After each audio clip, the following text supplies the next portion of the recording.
நாடாளுமன்ற பட்ஜெட் கூட்டத்தொடரின் இரண்டாவது அமர்வு கலைவரத்துடன் தொடங்கியது. இந்த நிலையில் கேள்வி நேரத்தின் போது புதிய கல்விக் கொள்கையை ஏற்காததால் தமிழகத்திற்கு வரவேண்டிய 2000 கோடி நிதியை மத்திய அரசு வேறு மாநிலங்களுக்கு திருப்பிவிட்டது என திமுக எம்பி தமிழச்சி தங்கபாண்டியன் குற்றம் சாட்டினார். தேசிய கல்விக் கொள்கையை வைத்து தமிழக மாணவர்களின் எதிர்காலத்தோடு திமுக அரசு விளையாடுவதாக மத்திய அமைச்சர் தர்மேந்திர பிரதான் குற்றம் சாட்டினார். திமுக எம்பி தமிழச்சி தங்கபாண்டியனின் கேள்விக்கு பதிலளித்து பேசிய அவர், PM ஸ்ரீ திட்டத்தை ஏற்பதாக கூறிய தமிழக அரசு திடீரென யூட்டர்ன் அடித்துவிட்டதாக பதிலளித்தார். மக்களவையில் பேசியபோது திமுக எம்பிக்கள் நாகரீகம் தெரியாதவர்கள் என மத்திய அமைச்சர் தர்மேந்திர பிரதான் கருத்து தெரிவித்ததால் அவையில் கடும் அமளி ஏற்பட்டது. அமைச்சரின் பேச்சு மிகுந்த வேதனையை ஏற்படுத்தியதாக திமுக எம்பி கனிமொழி கண்டனம் தெரிவித்த நிலையில் தனது பேச்சை வாபஸ் பெறுவதாக தர்மேந்திர பிரதான் அறிவித்தார். தன்னை மன்னரென எண்ணிக்கொண்டு ஆணவத்துடன் பேசும் மத்திய கல்வி அமைச்சர் தர்மேந்திர பிரதானுக்கு நாவடக்கம் வேண்டுமென முதலமைச்சர் மு.க. ஸ்டாலின் கண்டனம் தெரிவித்துள்ளார். தமிழ்நாட்டு எம்பிக்களை பார்த்து அநாகரிகமானவர்கள் என்பதா என கேள்வி எழுப்பியுள்ள அவர், தமிழ்நாட்டு மாணவர்களுக்குரிய நிதியை விடுவிக்க முடியுமா முடியாதா என வினவியுள்ளார்.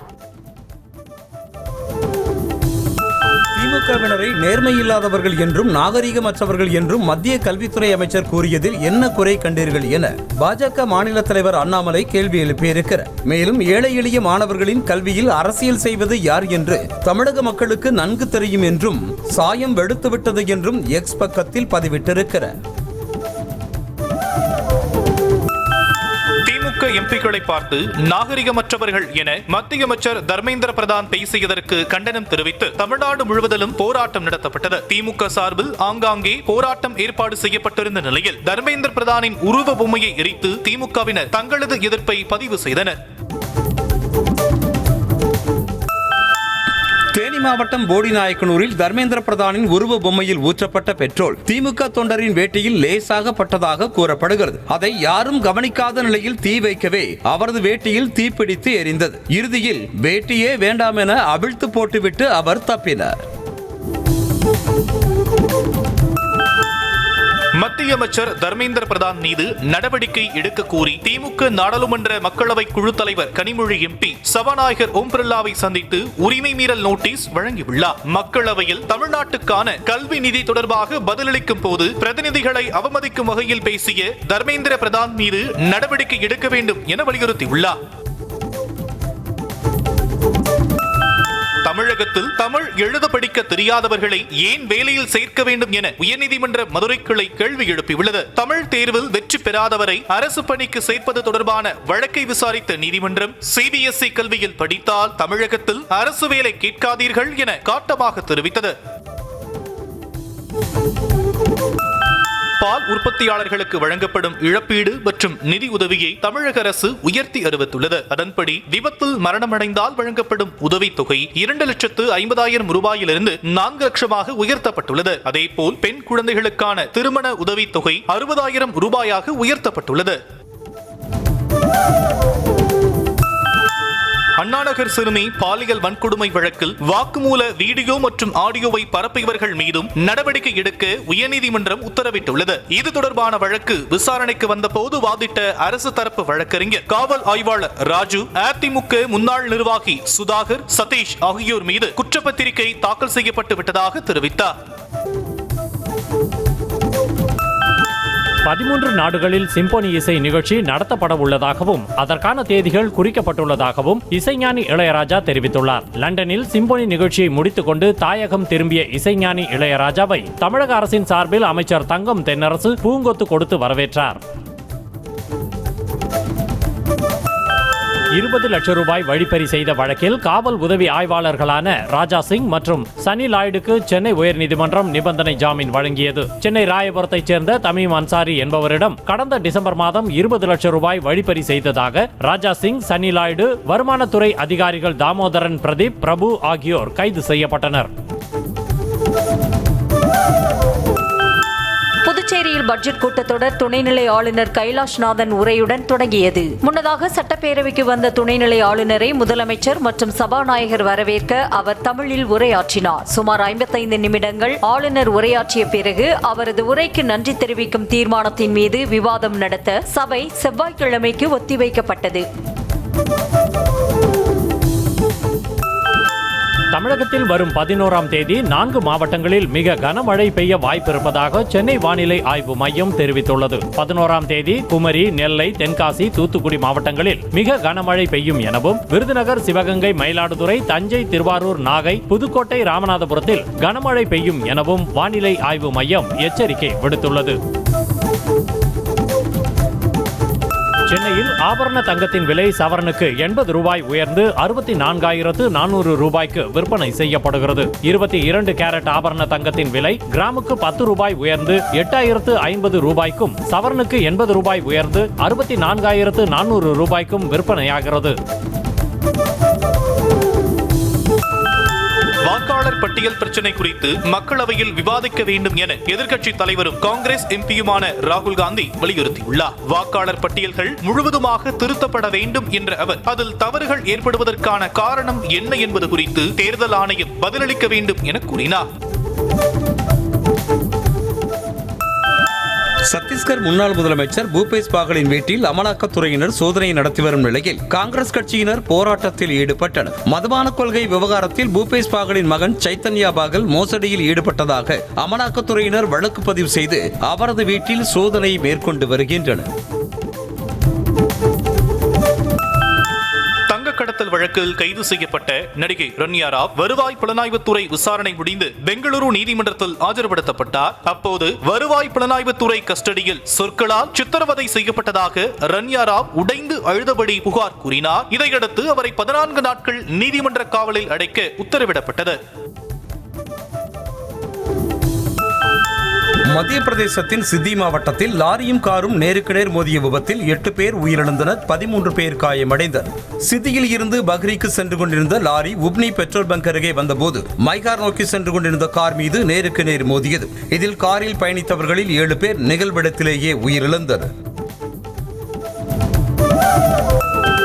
மும்பையில் இருந்து அமெரிக்கா புறப்பட்ட ஏர் இந்தியா விமானத்துக்கு வெடிகுண்டு மிரட்டல் விடுக்கப்பட்டதால் விமானம் அவசரமாக தரையிறக்கப்பட்டது. பயணிகளை இறக்கிவிட்ட பின் விமானத்தில் வெடிகுண்டு நிபுணர்கள் சோதனை செய்ததில் வெடிகுண்டு மிரட்டல் புரளி என்பது தெரிய வந்தது. மும்பையில் இருந்து சென்னை வந்த இண்டிகோ ஏர்லைன்ஸ் விமானம் விமான நிலையத்தில் தரை இறங்கிய போது வால் பகுதி ஓடுபாதையில் உரசி தீப்பொறி எழுந்த சம்பவம் தொடர்பாக சிவில் விமான போக்குவரத்து இயக்குநரகம் விசாரணைக்கு உத்தரவிட்டுள்ளது. இச்சம்பவத்திற்காக இண்டிகோ ஏர்லைன்ஸ் பயணிகளிடம் வருத்தமும் தெரிவித்துள்ளது. இந்தியாவுக்கான முதலீடுகளின் நுழைவாயிலாக தமிழகம் திகழ்வதாக முதலமைச்சர் மு.க. ஸ்டாலின் பெருமிதமாக கூறினார். செங்கல்பட்டு மாவட்டம் பையனூரில் 515 கோடி ரூபாய் மதிப்பீட்டில் கோத்ரெஜ் நுகர்வோர் பொருட்களின் உற்பத்தி ஆலையை திறந்து வைத்து பேசிய முதலமைச்சர், உலக நிறுவனங்களின் முதல் முகவரி தமிழ்நாடுதான் என பெருமிதமாக தெரிவித்தார். பாஜகவினர் குழந்தைகளுக்கு பிஸ்கெட் கொடுத்து மும்மொழி கொள்கைக்கு ஆதரவாக கையெழுத்து வாங்கினர் என்ற திமுகவினரின் குற்றச்சாட்டுக்கு பதில் அளித்துள்ள தமிழிசை சவுந்தரராஜன், திமுக கொடுத்தால் ஏமாற்றுவது கிடையாது, அதையே பாஜக கொடுத்தால் ஏமாற்றுகிறோம் என கூறுவதா என்று கேள்வி எழுப்பினார். சென்னை மேடவாக்கத்தில் பேசிய அவர், தொகுதி வரையறை தொடர்பாக திமுக குழப்பம் விளைவிப்பதாக சாடினார். தன்னிடம் நல்ல இலாகாவை எடுத்துக் கொள்ளுங்கள் என கூறினாலும் விவசாயிகளுக்கு உதவுவதற்காக நீர்வளத்துறையை தாம் எடுத்துக்கொண்டதாக அமைச்சர் துரைமுருகன் தெரிவித்தார். கேவி குப்பத்தில் அரசு நிகழ்ச்சியில் பேசிய அவர், திமுக ஆட்சியில் 40 தடுப்பணைகள் தன்னால் கட்டப்பட்டுள்ளதால் எந்த ஊருக்கு போனாலும் மக்கள் தனது பெயரை கூறுவதாக பெருமையுடன் தெரிவித்தார். திமுகவிற்கு எதிரான வாக்குகளை ஒன்றிணைக்க வேண்டுமென அதிமுக பொதுச் செயலாளர் எடப்பாடி பழனிசாமி பேசியதை வரவேற்பதாக கூறியுள்ள நாதாக ஒருங்கிணைப்பாளர் சீமான், அதற்கு முதன்மையான பங்கு தம்முடையதாக இருக்கும் என தெரிவித்தார். கோவை விமான நிலையத்தில் பேட்டியளித்த அவர், தேர்தல் களத்தில் தான் மட்டும் தனியாக இருப்பேன் என தெரிவித்தார். திமுக திமுகவை வசைபாடுபவர்களை வாழ்த்துகிற சூழல் நிலவுவதாக அமைச்சர் சேகர் பாபு பெருமிதம் தெரிவித்திருக்கிறார். சென்னை துறைமுகம் பகுதியில் செய்தியாளர்களிடம் பேசிய அவர், திமுகவில் இருக்கும் ஒவ்வொருவரும் 100% களப்பணியாளர்கள் தான் என்றும் அதனாலேயே எதிர்க்கட்சியினரும் ஆட்சியை பற்றி புகழ்வதாக கூறினார். புதுச்சேரி முதலமைச்சர் ரங்கசாமி கிரிக்கெட் விளையாடி மகிழ்ந்தார். ஈசிஆர் அருகே புதிதாக கட்டப்பட்டுள்ள தனியார் ஹோட்டல் திறப்பு விழாவிற்கு சென்ற முதலமைச்சர் ரங்கசாமி அதனை திறந்து வைத்துவிட்டு கிரிக்கெட் விளையாடுவதற்காக அமைக்கப்பட்டுள்ள இடத்தை பார்வையிட்டார். அங்கு எம்எல்ஏ KSP ரமேஷ் பந்து வீச அதனை பேட்டால் தூக்கி அடித்து மகிழ்ந்தார். நாட்டின் பிரதமர் மோசடி பேர் வழியாக இருக்கிறார் என சென்னை கொருக்குப்பேட்டையில் நடைபெற்ற பொதுக்கூட்டத்தில் திமுக நாடாளுமன்ற உறுப்பினர் ராசா ஆவேசமாக பேசினார். சென்னை வடக்கு மாவட்ட திமுக இளைஞர் அணி சார்பில் நடந்த பொதுக்கூட்டத்தில் பேசிய அவர், திமுகவிற்கு ஆட்சி பெரிது அல்ல எனவும் மொழியும் இனமும் தான் முக்கியம் என கூறினார். சென்னை சைதாப்பேட்டை பனகல் மாளிகை அருகே ஓட்சா ஊராட்சி பணியாளர்கள் கூட்டமைப்பு சங்கத்தினர் ஆர்ப்பாட்டத்தில் ஈடுபட்டனர். தூய்மை பணியாளர்களுக்கு காலமுறை ஊதியம் வழங்க வேண்டும், 2 முறை சீருடை வழங்க வேண்டும், பாதுகாப்பு உபகரணங்கள் வழங்க வேண்டும் உள்ளிட்ட பல்வேறு கோரிக்கைகளை வலியுறுத்தி கவனஈர்ப்பு ஆர்ப்பாட்டத்தில் ஈடுபட்டனர்.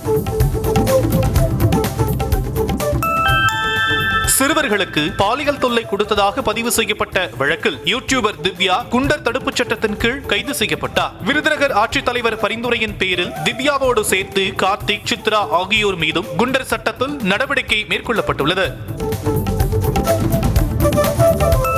சென்னை உயர்நீதிமன்ற கூடுதல் நீதிபதிகளாக பதவி வகித்த நீதிபதிகள் சக்திவேல் மற்றும் தனபால் ஆகியோர் நிரந்தர நீதிபதிகளாக பதவியேற்றுக் கொண்டனர். இவர்கள் கடந்த 2023ஆம் ஆண்டு மே மாதம் நியமிக்கப்பட்டனர். இந்த நிலையில் இவர்கள் இருவரையும் நிரந்தர நீதிபதிகளாக நியமிக்க உச்சநீதிமன்ற கொலீஜியம் அளித்த பரிந்துரையை ஏற்று மத்திய அரசு உத்தரவு பிறப்பித்தது. தஞ்சாவூரை சேர்ந்த ஒருவரின் இதயம் சென்னையில் சிகிச்சை பெற்று வரும் நோயாளிக்கு பொருத்துவதற்காக விமானம் மூலம் கொண்டுவரப்பட்டது. சாலை விபத்தில் சிக்கி மூளைசாவு அடைந்த நபரின் இதயம் திருச்சி விமான நிலையத்திற்கு கொண்டுவரப்பட்டு அங்கிருந்து சென்னைக்கு அனுப்பி வைக்கப்பட்டது. இதையடுத்து MGM மருத்துவமனையில் உள்ள நோயாளிக்கு இதயம் பொருத்தப்பட்டது. யானைகளின் தாக்குதலில் இருந்து பாதுகாக்க 8.5 கோடி ரூபாய் நிதியை அரசு ஒதுக்கியுள்ளது. அதில் தர்மபுரி மாவட்டம் தேன்கனிக்கோட்டை பகுதியில் 3.5 கோடி ரூபாய் செலவில் எக்குவேலி அமைக்கவும், கோவை தொண்டாமுத்தூரில் 5 கோடி ரூபாய் செலவில் 10 கிலோமீட்டர் நீளத்திற்கு யானைகள் புகாத நவீன பாதுகாப்பு வேலிகள் அமைக்கவும் நிதி ஒதுக்கீடு செய்யப்பட்டுள்ளது. கள்ளக்குறிச்சி மாவட்டம் உளுந்தூர்பேட்டை அருகே பரமேஸ்வரி மங்கலம் GST சாலையில் விறகு ஏற்றி சென்ற டிராக்டரின் பின்புறம் ஆம்புலன்ஸ் மோதி விபத்துக்குள்ளானது. கள்ளக்குறிச்சியை சேர்ந்த செல்வகுமார் என்பவர் தற்கொலைக்கு முயன்று ஆம்புலன்ஸில் அழைத்து செல்லப்பட்ட நிலையில் விபத்தில் சிக்கி அவரும் அவரது தாயார் மற்றும் மருத்துவ பணியாளர் ஆகியோர் காயமடைந்தனர். ராணிப்பேட்டை மாவட்டம் அரக்கோணம் அருகே தனியார் தொழிற்சாலையில் பணியாற்றும் ஒப்பந்த பணியாளர்களை நிரந்தரம் செய்ய வலியுறுத்தி ஆர்ப்பாட்டம் நடத்த காவல்துறை அனுமதி மறுத்தது சர்ச்சையை ஏற்படுத்தியுள்ளது. இச்சிப்புத்தூர் பகுதியில் உள்ள MRF டயர் தொழிற்சாலையில் 10 ஆண்டுகளுக்கு மேலாக பணியாற்றும் ஒப்பந்த ஊழியர்களுக்கு பணி நிரந்தரம் செய்ய கோரி ஊழியர்கள் ஆர்ப்பாட்டத்தில் ஈடுபட முயன்றனர். தேனி மாவட்டம் ஆண்டிப்பட்டி சுற்றுவட்டாரத்தில் காய்கறி விலை கடும் வீழ்ச்சியை சந்தித்துள்ளதால் விவசாயிகள் வேதனை அடைந்துள்ளனர். தக்காளி, கத்தரிக்காய், பச்சை மிளகாய் உள்ளிட்ட காய்கறிகள் அதிக விளைச்சல் காரணமாக விலை சரிவை சந்தித்துள்ளதாகவும், விலை சரிவால் பொதுமக்கள் மகிழ்ச்சி அடைந்தாலும் விவசாயிகளுக்கு கடும் இழப்பு ஏற்பட்டுள்ளதாக வேதனை தெரிவித்தனர். விருதுநகர் மாவட்டம் அருப்புக்கோட்டை அருகே சாலையோரம் நின்று கொண்டிருந்த மருத்துவ ஆக்சிஜன் டேங்கர் லாரியின் பின்புறம் சரக்கு லாரி மோதியதில் வாயு கசிவு ஏற்பட்டது. தகவல் அறிந்து விரைந்து வந்து ஆய்வு செய்த தீயணைப்பு துறையினர் மருத்துவ ஆக்சிஜன் என்பதால் ஆபத்தில்லை என தெரிவித்தனர். செங்கல்பட்டு மாவட்டம் திருக்கழுக்குன்றம் அருகே திருமணி பகுதியைச் சேர்ந்த 100க்கும் மேற்பட்டோர் இலவச வீட்டுமனை பட்டா வழங்க கோரி மாவட்ட ஆட்சியர் அலுவலகத்தை முற்றுகையிட்டதால் பரபரப்பு ஏற்பட்டது. 40 ஆண்டுகளுக்கு மேலாக வசித்து வரும் நிலையில் தங்களுக்கு வீட்டுமனை பட்டா வழங்க வேண்டும் என குறைதீர் கூட்டத்தில் மனு அளித்தனர். மகளிர் மேம்பாட்டு திட்டத்துடன் இணைந்து ஜுமில்குப்பம் ரோட்டரி நகர் கூட்டமைப்பு நடத்திய மகளிர் தின நிகழ்ச்சி விமர்சையாக நடைபெற்றது. இதில் 300க்கும் மேற்பட்ட மகளிர் சுய உதவி குழுவைச் சேர்ந்த பெண்கள் கலந்து கொண்டனர். மத நல்லிணக்கத்தை பறைசாற்றும் விதமாக பல்வேறு இசை நிகழ்ச்சிகள் நடைபெற்றன. திருவண்ணாமலை கிழக்கு மாவட்ட தவேக சார்பில் மகளிர் தின விழா வெகு விமர்சையாக கொண்டாடப்பட்டது. செய்யாறு பகுதியில் உள்ள தனியார் மண்டபத்தில் மாவட்ட செயலாளர் உதயகுமாரின் ஏற்பாட்டில் நடைபெற்ற இந்த விழாவில் சுற்று வட்டாரத்தைச் சேர்ந்த ஏராளமான பெண்களுக்கு தையல் இயந்திரம், 3 சக்கர வாகனம், இஸ்திரி பெட்டி போன்ற நலத்திட்ட உதவிகள் வழங்கப்பட்டன.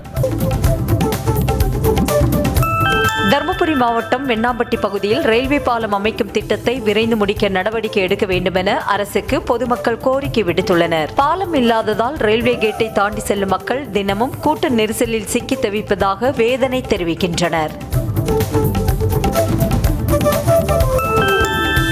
ஈரோட்டில் பிரசவ தேதி முடிந்தும் மருத்துவமனைக்கு வராத பழங்குடியின கர்ப்பிணியை ஆரம்ப சுகாதார நிலைய மருத்துவர் குழுவினர் மலைப்பகுதிக்கே நேரில் சென்று மருத்துவமனைக்கு அழைத்து வந்தனர். பர்கூர் மலை கிராமத்தில் வசிக்கும் ஜோதி என்ற நிறை மாத கர்ப்பிணி மருத்துவமனைக்கு வராததால் காவல்துறையினருடன் மலைப்பகுதிக்கு சென்ற மருத்துவ குழுவினர் அவரை மருத்துவமனைக்கு அழைத்து வந்தனர். கள்ளக்குறிச்சி மாவட்டம் சின்னசேலம் அருகே விபத்தில் உயிரிழந்த இளைஞரின் உடல் உறுப்புகள் தானம் செய்யப்பட்ட நிலையில் அவரது மனைவி கருணையின் அடிப்படையில் வேலை கேட்டு மாவட்ட ஆட்சியரிடம் மனு அளித்தார். அம்மகலத்தூரைச் சேர்ந்த பழனிவேல் கடந்த 3ஆம் தேதி சாலை விபத்தில் உயிரிழந்த நிலையில் அவரது நிறைமாத கர்ப்பிணி மனைவி ஆதரவின்றி தவித்து வருகிறார். கள்ளக்குறிச்சியில் நிலத்தை முறையாக அளந்து கொடுக்காத கிராம நிர்வாக அலுவலர் மற்றும் சர்வேயரை கண்டித்து மாவட்ட ஆட்சியர் அலுவலகத்தில் விவசாயி தற்கொலைக்கு முயன்ற சம்பவம் பெரும் பரபரப்பை ஏற்படுத்தியுள்ளது. கடம்பூரை சேர்ந்த ராஜேந்திரனுக்கு சொந்தமான இடத்தை அதிகாரிகள் முறையாக அளந்து தரவில்லை என கூறப்படுகிறது. இதனால் விரக்தியடைந்த அவர் தற்கொலைக்கு முயன்றார். கள்ளக்குறிச்சி மாவட்டம் திருக்கோவிலூர் அருகே இருசக்கர வாகனங்கள் நேருக்கு நேர் மோதியதால் சாலையில் விழுந்த இருவர் அரசு பேருந்து சக்கரத்தில் சிக்கி உயிரிழந்தனர். சுந்தரேசபுரம் அருகே நிகழ்ந்த இந்த விபத்தில் அண்டராயநல்லூரைச் சேர்ந்த ஆதிகேசவன், புதுப்பாளையத்தைச் சேர்ந்த ஹரிஹரன் ஆகிய இருவரும் நிலை தடுமாறி கீழே விழுந்த நிலையில் இருவர் மீதும் அரசு பேருந்து ஏறி இறங்கியது.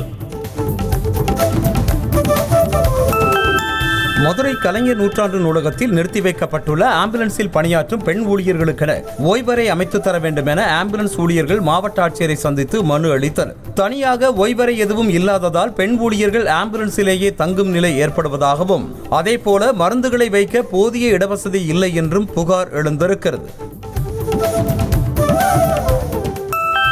இறந்தவர் உயிரோடு இருப்பதாக கூறி போலி ஆவணங்கள் தயாரித்து 3 ஏக்கர் நிலத்தை ரியல் எஸ்டேட் நிறுவனத்தினர் அபகரித்ததாக மூதாட்டி ஒருவர் மதுரை மாவட்ட ஆட்சியர் அலுவலகத்தில் புகார் மனு அளித்தார். மீனாம்பாள்புரம் சத்தியமூர்த்தி நகரில் வசித்து வரும் 90 வயதான முத்தம்மாளின் கணவர் இறந்த நிலையில் அவருக்கு சொந்தமான நிலத்தை அபகரித்த நபர்கள் மீது நடவடிக்கை எடுக்க வேண்டும் என கோரிக்கை விடுத்தார்.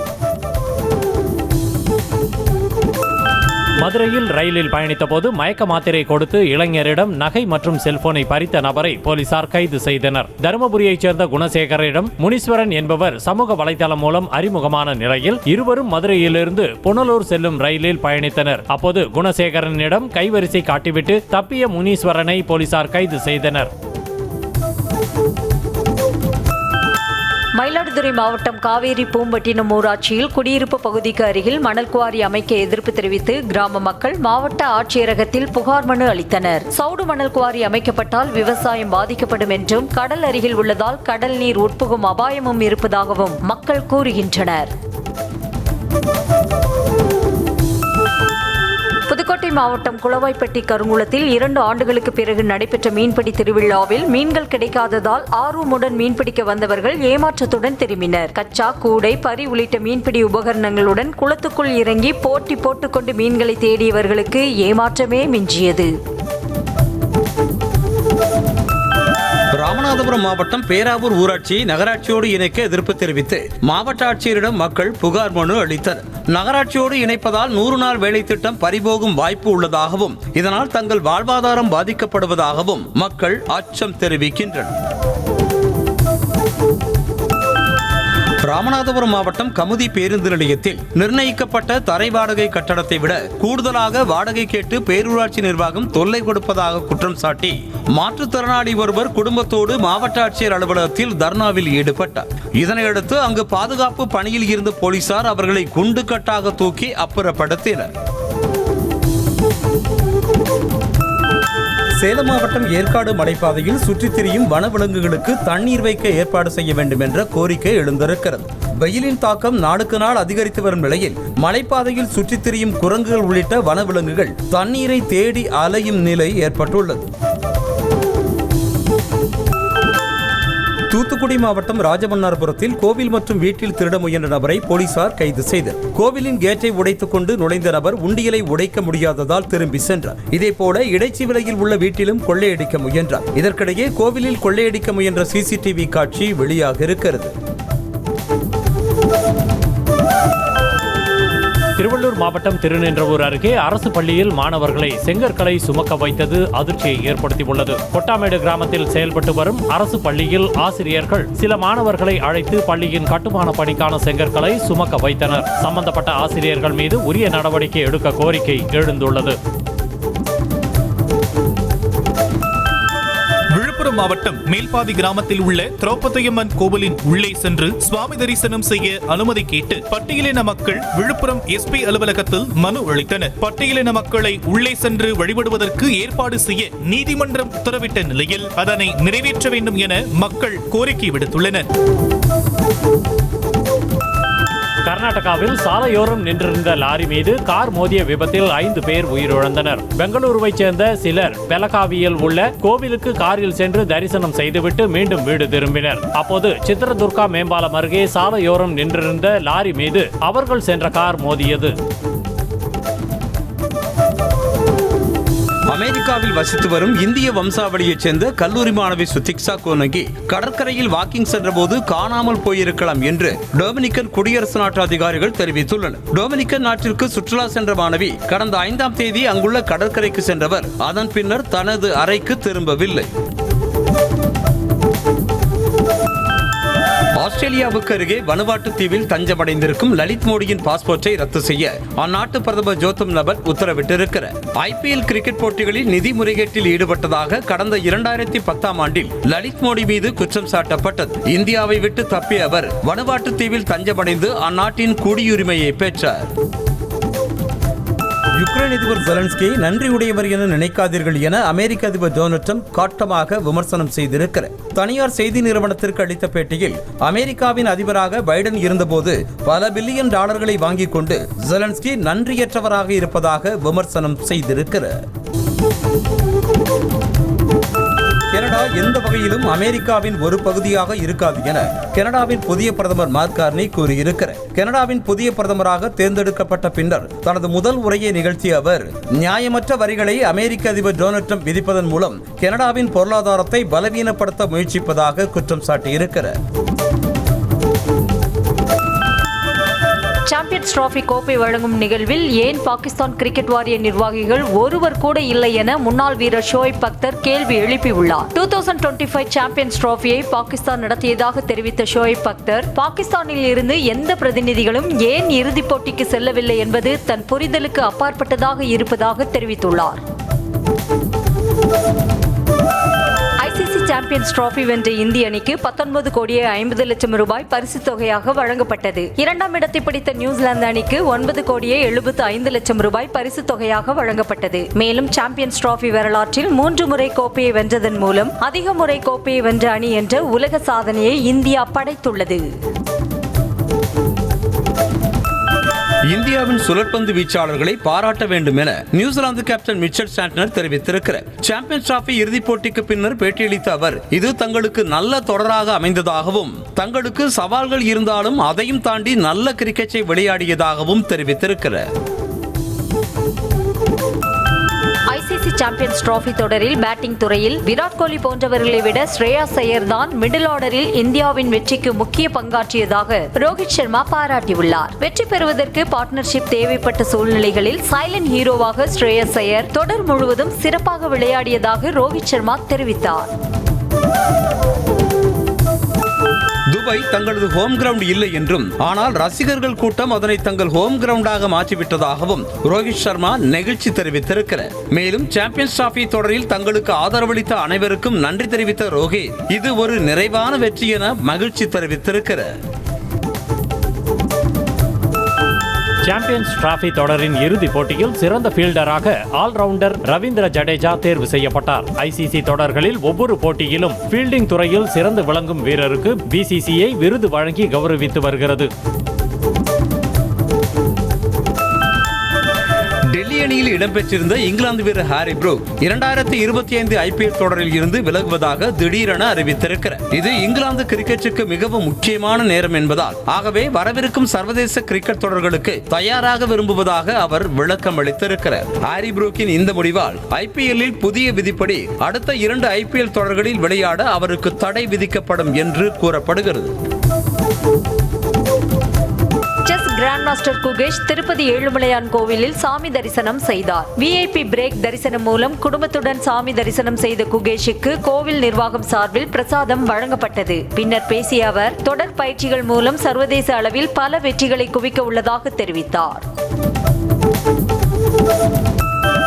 சர்தார் 2 திரைப்படத்தின் டப்பிங் பணி பூஜையுடன் தொடங்கியுள்ளது. PS மித்ரன் இயக்கியுள்ள இப்படத்தில் SJ சூர்யா, மாளவிகா மோகனன், ஆஷிகா ரங்கநாத், ரஜிஷா விஜயன் உள்ளிட்ட பலரும் முக்கிய கதாபாத்திரங்களில் நடித்துள்ளனர். பிரின்ஸ் பிக்சர்ஸ் நிறுவனம் தயாரிக்கும் இப்படத்துக்கு யுவன் சங்கர் ராஜா இசையமைத்துள்ளார். இலங்கையில் நடைபெறும் சிவகார்த்திகேயன் நடிக்கும் பராசக்தி திரைப்படத்தின் ஷூட்டிங் வீடியோ வெளியாகியுள்ளது. படப்பிடிப்பு தளத்தில் ரசிகர்களை சிவகார்த்திகேயன் சந்தித்த போது எடுக்கப்பட்ட வீடியோவை ரசிகர்கள் இணையத்தில் பரப்பி வருகின்றனர். கேமரூனின் அவதார் திரைப்படத்தில் 18 கோடி ரூபாய் சம்பளத்துடன் முக்கிய கதாபாத்திரத்தில் நடிக்க தனக்கு வாய்ப்பு வந்ததாக பாலிவுட் நடிகர் கோவிந்தா தெரிவித்துள்ளார். ஆனால் கதையில் ஹீரோ மாற்றுத்திறனாளி என்பதால் அதில் நடிக்க தனக்கு விருப்பமில்லை என கூறி நிராகரித்ததாக கோவிந்தா தெரிவித்தார். தாம் தற்கொலை செய்து கொள்ள முயன்றதாக பரவும் தகவல் தவறானது எனவும் தனக்கும் தன் கணவருக்கும் இடையே எந்த கருத்து வேறுபாடும் கிடையாது என்றும் பின்னணி பாடகி கல்பனா ராகவேந்தர் தெரிவித்திருக்கிறார். சென்னை பத்திரிகையாளர் மன்றத்தில் பேட்டியளித்த அவர் தன்னை பற்றியும் தனது தனிப்பட்ட வாழ்க்கை குறித்தும் அவதூறு பரப்புவோர் மீது சட்டப்படி கடுமையான நடவடிக்கை எடுக்கப்படும் என எச்சரித்திருக்கிறார். சென்னை திருவொற்றியூர் வடிவுடையம்மன் கோவிலில் மாசி தேரோட்டத்தில் ஆயிரக்கணக்கான பக்தர்கள் கலந்து கொண்டு தேர்வடம் பிடித்து சாமி தரிசனம் செய்தனர். பூலோக கைலாயம் என்று அழைக்கப்படும் வரலாற்று சிறப்புமிக்க இந்த கோவிலில் மாசி திருவிழா கடந்த 4ஆம் தேதி கொடியேற்றத்துடன் தொடங்கி 7ஆம் நாள் விழாவாக தேரோட்டம் நடைபெற்றது. கரூர் மாவட்டம் ஆத்தூரில் உள்ள சோழியம்மன் கோவிலில் திருக்குடமுழுக்கு விழா வெகு விமர்சையாக நடைபெற்றது. முன்னதாக நாடு முழுவதும் 140 முக்கிய ஆறுகளில் இருந்து புனித நீர் கொண்டுவரப்பட்டு யாகசாலைகள் அமைக்கப்பட்டு சிறப்பு பூஜைகள் நடைபெற்றன. இதில் திரளான பக்தர்கள் கலந்து கொண்டு சாமி தரிசனம் செய்தனர். நாகப்பட்டினம் மாவட்டம் வேதாரண்யேஸ்வரர் கோவில் மாசிமக தேரோட்டம் வெகு விமர்சையாக நடைபெற்றது. சுற்றுவட்டார பகுதிகளை சேர்ந்த ஆண், பெண் என ஏராளமான பக்தர்கள் தேரை வடம் பிடித்து இழுத்து சென்றனர். 1000த்திற்கும் மேற்பட்ட மக்கள் வீதிகளில் கூடி நின்று தேரில் எழுந்தருளிய தியாகராஜ சாமியை வழிபட்டனர். திருச்சி சமயபுரம் மாரியம்மன் கோவிலில் பூச்சொரிதல் விழாவை ஒட்டி பக்தர்கள் வண்ண விளக்குகளால் அலங்கரிக்கப்பட்ட வாகனங்களில் பூக்களை எடுத்து வந்து அம்மனுக்கு சாற்றி சாமி தரிசனம் செய்தனர். இதனையொட்டி அம்மன் பல்வேறு அலங்காரங்களில் காட்சியளித்தது காண்போரை பக்தி பரவசத்தில் ஆழ்த்தியது. நாகப்பட்டினத்தில் உள்ள ஸ்வர்ண விநாயகர் கோவிலில் புனித நீர் ஊர்வலமாக கொண்டு வரப்பட்டது. கோவிலில் குடமுழுக்கு விழா புதன்கிழமையன்று நடைபெறவிருக்கும் நிலையில் அதற்கான புனித நீர் யானை மேல் வைக்கப்பட்டு ஊர்வலமாக கொண்டு வரப்பட்டது. இதில் திரளான பக்தர்கள் பங்கேற்று வழிபட்டனர். தூத்துக்குடி மாவட்டம் திருச்செந்தூர் சுப்பிரமணிய சுவாமி திருக்கோவிலில் மாசி திருவிழாவின் 8ஆம் நாளில் சுவாமி சண்முகர் வள்ளி தெய்வானையுடன் பச்சை கடைசல் சப்பரத்தில் எழுந்தருளி வீதி உலா வந்தார். பச்சை சாட்சி கோலத்தில் எழுந்தருளிய முருகப்பெருமானை ஏராளமான பக்தர்கள் வழிபட்டனர். உலகின் பிரபல இருசக்கர வாகன நிறுவனமான Harley Davidson CVO road glide RR சிறப்பு எடிஷன் பைக்கை அறிமுகப்படுத்தியுள்ளது. சொகுசு வசதிகள் கொண்ட டூரிங் பைக்கின் விலை இந்திய மதிப்பில் 95,77,000 நிர்ணயம் செய்யப்பட்டுள்ளது.